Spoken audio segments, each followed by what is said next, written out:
members of Congress and Wall Street are watching the White House closely as the fate of Federal Reserve Chairman Jerome Powell hangs in the air. The president revealed Wednesday that he discussed firing the chairman with lawmakers, and this as overnight the Senate passed a major bill. Erica Brown has more.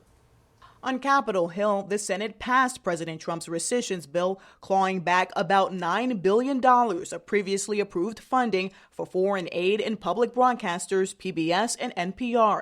The bill now heads back to the House, where it faces a Friday deadline for a final vote before reaching the president's desk. During a White House meeting with the Crown Prince and Prime Minister of Bahrain, President Trump confirmed CBS News reporting that he discussed firing Federal Reserve Chairman Jerome Powell with Republican lawmakers Tuesday. I talked about the concept of fire him. I said, what do you think? Almost every one of them said I should. The president has been critical of Powell for weeks for not lowering interest rates and expressed concern to reporters about his job performance, taking aim at a $2.5 billion renovation underway at the Federal Reserve. I think he's terrible.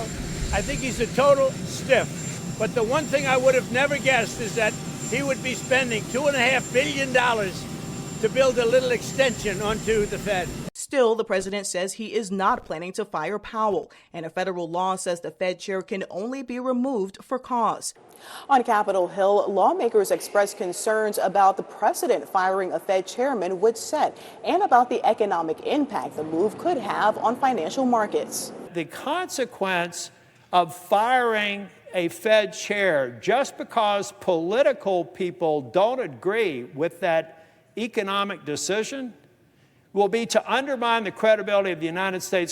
If you fire the chairman of the Federal Reserve, you will see the stock market crash. Now, turning back to the bill that was voted on overnight, President Trump threatened to withhold future endorsements from Republican lawmakers who opposed that package.